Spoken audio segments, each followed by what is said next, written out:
ये देखिएगा, केमिस्ट्री का most important topic chemical bond, जिसे कहते हैं रासायनिक बंध। अब रासायनिक बंध क्या है, इसको जानने के लिए पहले देखिए इसे, जिस तरह से हम लोगों का रिलेशन है ना आपस में, कि जैसे फूफा जी हैं, मामा जी हैं, इस तरह से है ना रिलेशन। तो किसी न किसी रिलेशन से हम लोग एक दूसरे से जुड़े हैं, तभी तो उनके घर जाते आते हैं। ठीक उसी प्रकार से इन एलिमेंटों में भी, यानी तत्वों में भी होता है कि किसी न किसी संबंध से, यानी किसी न किसी समझदारी से ही एक दूसरे से बंध से ही जुड़े होते हैं। तो कैसा है देखिए, किसी मालिक्यूल समझते हैं कि एटम जब जुड़ जाते हैं तो क्या बन जाता है, मालिक्यूल। किसी मालिक्यूल में प्रेजेंट एटम्स, तो आप जानते हैं मालिक्यूल जैसे है कोई चीजें, या यहाँ पे मान लीजिए हम ऑक्सीजन, ये मालिक्यूल हो गया, ठीक है, क्योंकि ऑक्सीजन की इसमें 2 ठो हैं। तो कह रहा है कि किसी मालिक्यूल में प्रेजेंट एटम्स के बीच वह आकर्षण बल, आकर्षण जो खींच करके रख रहा है, वो आकर्षण बल जिसके द्वारा आपस में जुड़े हुए हैं, यानी ऑक्सीजन किस कारण से जुड़े हुए हैं एक दूसरे से, उसी को क्या कहते हैं, केमिकल बॉन्ड कहते हैं। समझ में गया। जैसे अगर यहाँ पर हम सीधे अगर बता दें, यहाँ पर अगर यहाँ पे लिखे हैं CO2 कार्बन डाइऑक्साइड, तो कार्बन डाइऑक्साइड लिखे हैं, तो कार्बन डाइऑक्साइड में कितने एटम है, कार्बन 1 है, ऑक्सीजन 2 है, ऑक्सीजन के 2 मालिक्यूल है और कार्बन का 1 है, और कि जिस बल से एक दूसरे से जुड़े हुए हैं उसी बल को क्या कहते हैं, केमिकल बॉन्ड कहते हैं, रासायनिक बंध कहते हैं। इतनी बात तो समझ में आ गया। इसका केमिकल बॉन्ड जो होता है पूरी केमिस्ट्री में वो 3 प्रकार का होता है। तो हमने लिखा है टाइप ऑफ बॉन्ड। तो टाइप ऑफ बॉन्ड लिखे हैं, तो इसमें दूसरा पहला बॉन्ड जो है आयनिक बॉन्ड, दूसरा है कोवैलेंट बॉन्ड, और ये है कोऑर्डिनेट बॉन्ड। इसे कहते हैं विद्युत संयोजी बंध, इसे आयनिक बंध हिंदी में कहते हैं। लेकिन इसमें एक चीज मैं बता रहा हूँ, दिमाग में रख लीजिएगा। आप लोग एटम में ध्यान दिए होंगे, जो पीरियाडिक टेबल पढ़ते हैं, तो पीरियाडिक टेबल में देख करके ही आप बता सकते हो कि कौन मेटल है कौन नॉन मेटल है, बता सकते हो। तो आपको इसका परिभाषा तो ये अलग बात है, लेकिन जब भी आपको बताना रहे, कोई आपसे आयनिक बॉन्ड पूछे तो आप सीधे कहिए कि जो मेटल और नॉन मेटल के बीच में लगता है बॉन्ड बनता है, उसी को क्या कहते हैं, आयनिक बॉन्ड। यहाँ पे लिखे हैं धनायन, धनायन किसको कहते हैं, जिसमें प्लस चार्ज होता है, धनायन। धनायन किसका होगा, मेटल का, एंड ऋणायन किसका होगा, नॉन मेटल का। समझ में आ रहा है। तो जो धातु और अधातु में जो बंध बनता है उसी को क्या कहते हैं, आयनिक बॉन्ड कहते हैं। इसमें कोई शक है। अब यहाँ से देखिए, यहाँ से बहुत सिंपल चीज है, सोडियम क्या है जी, मेटल, और यहाँ पे क्लोरीन क्या है, नॉन मेटल। ये दोनों आपस में अगर रिएक्शन कर रहे हैं तो क्या बना रहा है, सोडियम क्लोराइड। ये समझ में आ गया, इतनी बात समझ में आ रहा है। तो ये जब भी चीजें होती हैं, तो अगर आप एक जो एक कोई बाइमॉलिक्यूलर ले लेंगे, तो मान लीजिए यहाँ पे कैल्शियम ले लिए, कैल्शियम पे चार्ज कितना होता है, +2। इसमें CO2 जोड़ दीजिए, चलो वो ले लो। तो ऑक्सीजन क्या है, मेटल है कि नॉन मेटल है। अब ये देख रहे हैं क्या बन जाएगा, कैल्शियम ऑक्साइड, CO, यानी कैल्शियम ऑक्साइड बन जाएगा, चूना का फार्मूला बन जाएगा। तो जो तुमसे कभी भी पूछा आयनिक बॉन्ड क्या होता है, तो जो मेटल और नॉन मेटल के बीच में जो काम करता है उसे क्या कहते हैं, इसमें कोई दिक्कत, आयनिक बॉन्ड। इसमें बहुत सारे इसका एग्जांपल हो जाएंगे, आप देख सकते हैं। हो जाएगा कि नहीं हो जाएगा जी, ठीक है ना। तो और कोई चीज बता दो, एक कोई फार्मूला, कोई और फार्मूला। एल्युमिनियम के साथ क्या जोड़ दो, Cl, aluminium chloride, aluminium Cl हो जाएगा, 3 आ जाएगा, yes, आ जाएगा ना। अगर और कोई बोल सकते हो आयनिक बॉन्ड का, एल्युमिनियम क्लोराइड हो गया, और बताओ इसका 2 इस पे नहीं जाएगा, किसका, इसका 2 चार्ज होता है, इसका 1। हाँ, अब बताओ जी, कोई और बताओ, जल्दी बताओ। अगर लिख लो मैग्नीशियम ऑक्साइड, हाँ, या मैग्नीशियम हाइड्रोक्साइड भी कर लो, तो O और H से मिल करके जो बनता है, इसका माइनस चार्ज ना होता है, तो इस पे कितना आ जाता है, 2। ये समझ गए तुम लोग, आयनिक बॉन्ड में समझ गए, इसमें कोई दिक्कत तो है नहीं। अब देखिए इसमें तो यह हो गया। अब आते हैं हम लोग किसमें, कोवैलेंट बॉन्ड में। तो कोवैलेंट बॉन्ड उसे कहते हैं, कोवैलेंट बॉन्ड किसे कहते हैं, सहसंयोजक बॉन्ड। इसमें देखिए मैंने लिखा है, जब एक ही प्रकार के या समान प्रकार के परमाणु में जब इलेक्ट्रॉन का साझा होता है उसे क्या कहते हैं, कोवैलेंट बॉन्ड। अब इसका कंडीशन मैं बता रहा हूं, सुनिए, इसको समझ जाओ, इसको तुम क्या कर लेना, इसको समझो बॉय और इसको समझो गर्ल। आई दोनों में आपस में बिया आकर दोगे तो क्या बन जाएगा? Ionic bond. और इससे ये हो रहा है तो जब बिया हो जाता है तो रिश्ता मजबूत हो जाता है, आयनिक बॉन्ड इसमें हो जाएगा। अब इस रिश्ता का नाम आप दे सकते हो, देखिए तो इसमें कह रहा है जब एक ही प्रकार के परमाणु जब एक दूसरे से इलेक्ट्रॉन को साझा करके जो बंध बनाते हैं उसे क्या कहते हैं? कोवैलेंट बॉन्ड या सहसंयोजक बंध कहते हैं। तो इसमें सबसे बड़ी बात यह चीज है, आप ये जानते हैं, कभी ये देखे हैं कि मेटल आप उसमें जुड़े हो? ऐसा नहीं होता है, बहुत रेयर ही केस में होता है। अपने में तो बॉन्ड बनाएंगे नहीं, तो अक्सर किस में होता है? नॉन मेटल में होता है। तो नॉन मेटल में तो एक ही प्रकार के, तो देखिए एक प्रकार के, तो आप यहाँ पे जोड़ोगे, जैसे यहाँ मान लो क्लोरीन ले लिए, यहाँ पर भी क्लोरीन ले लिए। अब इसके आउटर सेल में कितने इलेक्ट्रॉन होंगे बाबू? 7। यहाँ 7 हो रहा है। Yes sir. ये देखिए अब ये क्या कर रहा है, ऐसे ये ले लेगा और इधर से ये ले लेगा, दोनों का ऑक्टेट पूरा हो गया नहीं हो गया? अब यहाँ कंडीशन क्या आ जाएगा? Cl2 क्लोरीन गैस बन गया। अगर आप ऑक्सीजन की बात करोगे तो इसमें देखो ये चीज तो हो गया। तो जब एक ही प्रकार के परमाणु में जब बंध बनता है तो उसे क्या कहते हैं? सहसंयोजी बंध। तो एक ही बताओ, Cl एक ही नहीं है, एक ही तरह नहीं है। अगर आप यहाँ पे देख लो O और O ले लो तो डबल बॉन्ड हो जाएगा ऑक्सीजन।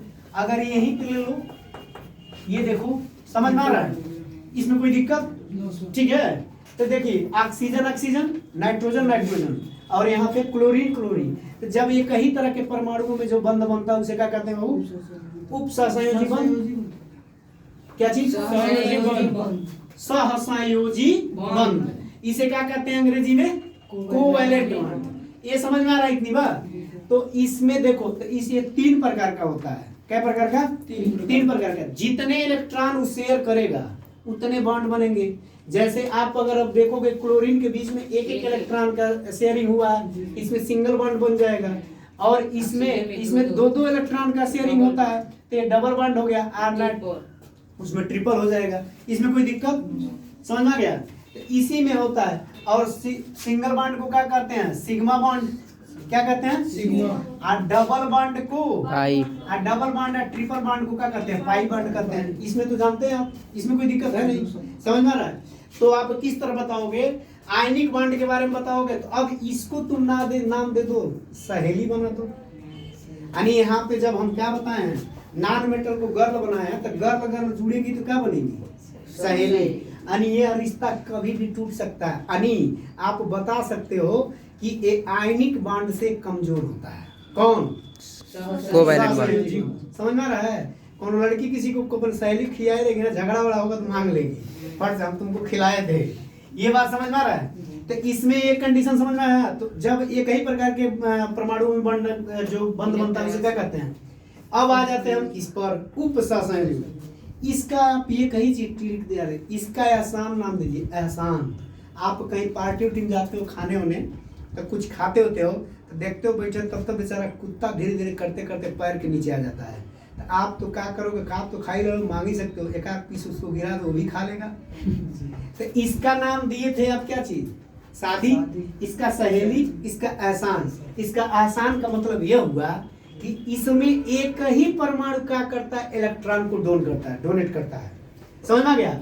अब इसमें देखिए, तो इसमें लिखे जब एक ही परमाणु दोनों या एक इलेक्ट्रॉन प्रदान करता है तो ऐसे इस बॉन्ड को क्या कहते हैं? कोऑर्डिनेट बॉन्ड कहते हैं। अब इसमें देखो कैसे कैसे कंडीशन है, यहाँ से समझिएगा।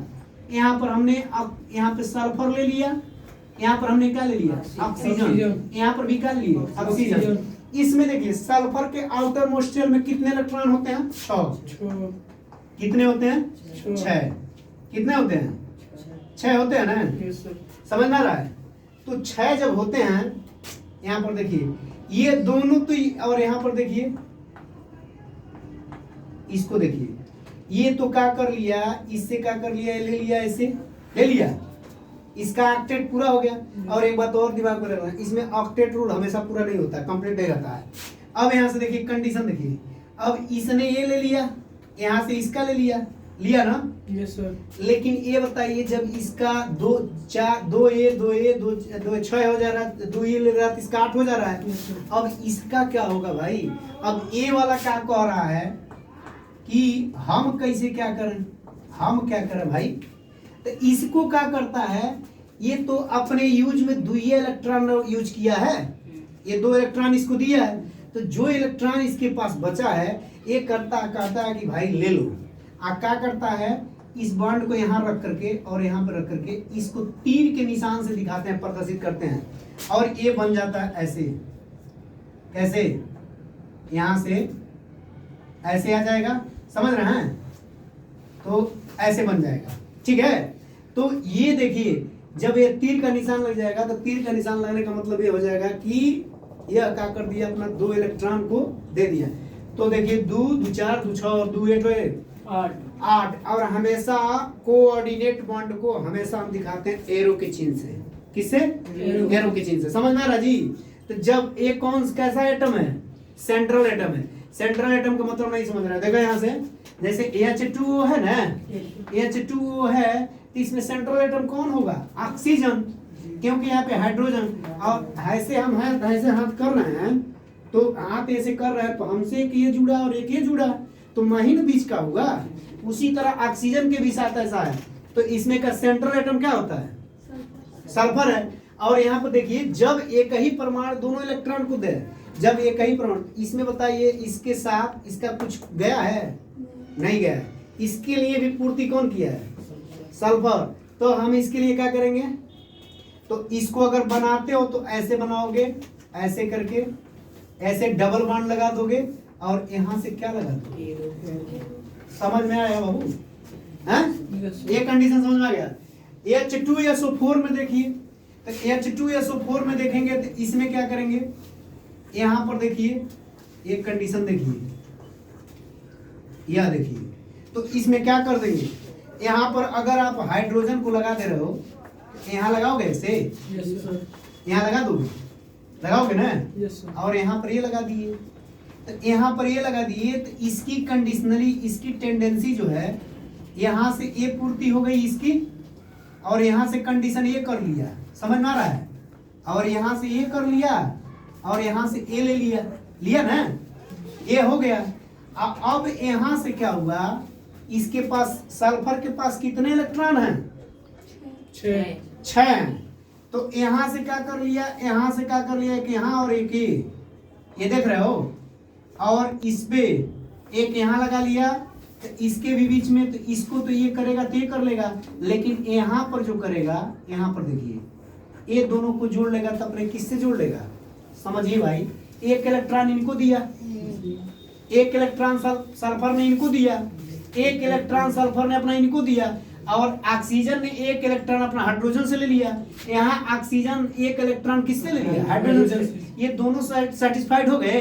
अब बचे तो इसका 6 गो होता है ना, किसका, ऑक्सीजन का, सल्फर का। तो सल्फर का तो बताए ना कि तीर का निशान रहेगा तो 2 इलेक्ट्रॉन का शेयरिंग रहेगा, तो नीचे जब आएगा तो तीर का निशान दे दिए, क्या हो गया, समझ में आ रहा है, इसमें कोई दिक्कत, समझ में आ गया। अब देखिए इसमें कंडीशन देखिए, इसमें लोन पेयर इलेक्ट्रॉन कहते हैं, इसमें अगर कर रहे हैं NH4 में, तो 3 गो तो यहाँ पे रख दिए, हाइड्रोजन का देखिए, हाइड्रोजन का लगा दिए, तो एक ये तो ऐसे बना लिया, ये बना लिया। लेकिन ये बताओ, 3 इलेक्ट्रॉन यूज करने के बाद नाइट्रोजन के आउटर सेल में कितने इलेक्ट्रॉन होते हैं, 5। कितने होते हैं, 5। लेकिन अमोनियम का जब सूत्र बनता है तो बाबू इसको भी जोड़ने के लिए चाहिए ना, तो ये कहता भाई हमको भी जोड़ लिए, तो नाइट्रोजन जो इसका लोन पेयर इलेक्ट्रॉन बचा है दूसरा, इसको क्या करता है, तीर के द्वारा इसको जोड़ लेता है, तो ये बन जाता अमोनियम। समझ में आ गया, नहीं समझ में आया, ये वाला नहीं समझ में आया। ये बताइए, नाइट्रोजन के आउटर सेल में कितने इलेक्ट्रॉन होते हैं, 5। इसको अब उसके पास 3 चार्ज है ना, -3 है, और जब -3 है तो इसके पास तीनों तो हाइड्रोजन जुट गए। तो आप ये बताओ, जिस प्रकार से सल्फर में 6 था, तो और तो अपना यूज कर ले रहा था, तो जो बचता था उसको कोऑर्डिनेट बॉन्ड से दूसरे को जोड़ ले रहा ना, उसी तरह इसके पास भी तो 2 गो बच रहा है जी, अभी वही 2 दे दिया, और वो दे करके किससे बना ले रहा है, हाइड्रोजन को दे रहा है। लेकिन ये परमानेंट नहीं होता है, ये जब चाहे तब ले सकता है। बता ना, एक एहसान के तौर पे जब उसको आवश्यकता पड़ेगी तो ले लेगा। तो इसमें देखिए इस बॉन्ड को कहे तो आप इसको कहना शादी, उसको कहना सहेली और इसको कहना एहसान। समझ आ रहा है? तो जब देखो लिसन, रिपीट मैं कर रहा हूँ तुरंत में, जब मेटल और नॉन मेटल में जो बंध बनता है उसे आयनिक बॉन्ड कहते हैं। और जब एक ही प्रकार के एक ही समान परमाणु में जो बंध बनता है उसे क्या कहते हैं? उसे कहते हैं कोवैलेंट बॉन्ड। और जब एक ही एटम इलेक्ट्रॉन को डोनेट करता है तो इसका एक शेयर, एक चीज इसका कंडीशन है, कंडीशन ये है कि इसमें बराबर बराबर इलेक्ट्रॉन को शेयरिंग किया जाता है। किसमें? और यही आप आयुपैक वाले नेम में पढ़ते हैं कार्बन के साथ ना। कार्बन मेथेन का सूत्र जो बनता है तो कैसे बनता है? 4 गो हाइड्रोजन का देता है तो 4 गो हाइड्रोजन से ले लेता है, तो कार्बन भी अपनी बैलेंसी क्या कर लेता है? कंप्लीट कर लेता है। और जब कंप्लीट करना तो यहाँ पे देखिए, यहाँ पे देखिए जब एक ही प्रकार के बंध, समझ रहे हैं? Yes sir. तो ये सहसंयोजी बंध में है ना, तो उसमें देखिए वो ले रहा है, एक और ले रहा है तो उसको दे रहा है ना। तो कभी कभी ये बॉन्ड भी पूछ देता है कि कौन सा बॉन्ड है इसमें। और ये बॉन्ड कितने प्रकार का होता है? 3 प्रकार का। जब एक इलेक्ट्रॉन का शेयर करेगा तो सिंगल, जब डबल करेगा तो डबलेट, और जब 3 करेगा तो, समझ गए हैं?